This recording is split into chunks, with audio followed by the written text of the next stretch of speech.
is different. Now we have made contact with all our institutions abroad. We have officers in Israel, we have officers in the United States, we have officers in India, we have officers in Egypt on courses that are very relevant to policing and community development. Distinguished ladies and gentlemen, because we believe that the world is scientific, when I came on board with the management, we decided to create an ICT department. Because ICT is key and important to policing. And that is why DIG Akano was appointed as the DIG in charge of the ICT department, so that we can be able to compete and follow criminals and criminal activities on all issues of ICT. And we have developed this at every state level. At every state, we can be able to follow and to monitor. At the same time, the AIG intelligence refused to tell you that yes, equipments are in place for us to be able to track and listen to criminals and listen to criminals' conversation. But don't get worried. We're not listening to you. If you are a criminal, you need to get worried.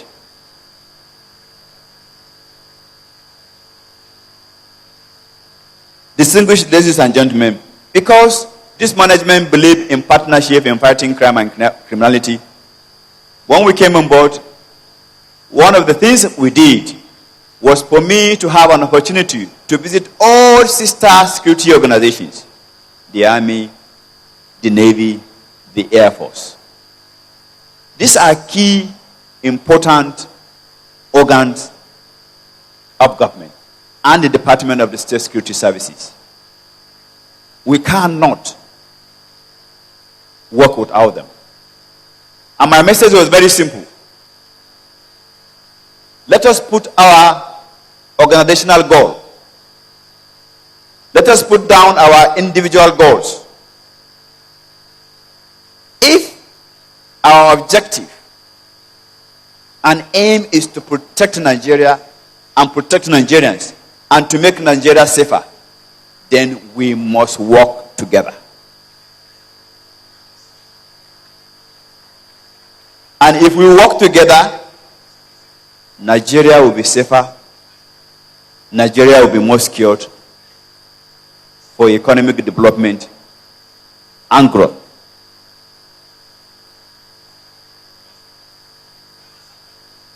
And I want to say that partnership, that cooperation, that support is beginning to yield result. Despite our challenges in Borno, Yobe, and Adamawa states, kidnapping today has been reduced to the barest minimum. Armed robbery has been reduced to the barest minimum. And when we came on board and said, Roadblocks should go and should go forever, Nigerians said no. Some people don't believe that without the police on the road, there will not be security. And I stand to be corrected. I said this is the only country in the world where you maneuver and meander before you pass your road. I do not know any other country.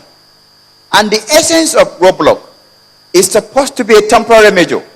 When there are issues on the ground, when there are operational challenges, you put a roadblock. After you succeed from your mission, you remove the roadblock. We are happier today that the roadblocks are not there. The crime is not on the increase, because as of today, we have put more than 2,000 police vehicles for anti-crime patrol in all the roads all over the country. As of today, the Nigerian Police can boast of 13 brand new helicopters with the best of equipment that can do surveillance and that can do patrols in this country. very soon. We are building helipads. In Nasarawa State, we have completed one helipad. We are building one in Yobe. We are building one in Borno. We are building one in Ekiti. We are building one in Zamfara. And in each of these geopolitical zones in Nigeria, we are going to ensure that there are 2 helicopters of 15-seater capacity that will be placed in each of the political zones to be able to monitor, to patrol, to do surveillance for crime and criminality, and to aid our officers on ground to do their operational responsibility as they are supposed to do.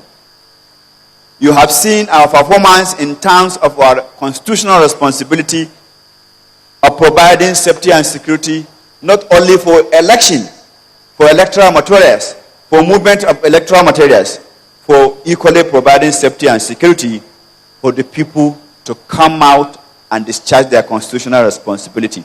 We have done it in Edo successfully. We have done it in Ekiti successfully. We have now done it in Anambra State successfully, because our responsibility is to provide safety and security for them to discharge their responsibility. Every other thing has nothing to do with the police or any other security agencies. Today, the first CID of Area 10, Area 11 in Abuja, where the first quarter used to be, was left unattended to. But today, the first CID has been brought back, renovated, and better equipped to discharge their responsibility. Our officers and men are focused, are willing, and ready to do what is expected of them. We have been able to ensure that all we are talking about tomorrow will become history. If you come to the first headquarters, you'll find a hall of fame which this management has created, because we believe the story of the police has not been well told. Anytime you're in Abuja, feel free, come in, see the story of the police, see what the police was before, see the transformation, see what the police is going to be tomorrow. At the same time, we have created a police museum where you come in and see what the police was in terms of structure, in terms of uniform, in terms of equipment they use. If you go to any modern police force anywhere in the world, these are things that are part and parcel of the service that make its people proud. Distinguished ladies and gentlemen, the Nigerian police officers and men are Nigerians like you. They come from the same society. Therefore, we need you in as much as you need us. We need your support to continue to put our best. As we are sitting here, somebody is attacked, somebody is killed, somebody is robbed, somebody is kidnapped. Officers and men, particularly the foot soldiers of the police, members of the rank and file and the inspectorate, are outside there in the sun, in the rain, in the day, in the night, trying to protect you, your wives, your children, ensuring that nothing happens to you. How much do we care about them? At the same time, we talk about human rights. We are doing everything to change the attitude of our officers and men in terms of training, in terms of their mannerism, to ensure that they respect the right of every person. But the posture is, if we protect the right of others, which we must do, who protects our rights?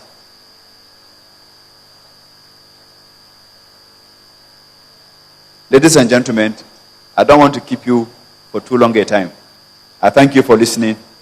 And please Feel free to ask any question you want to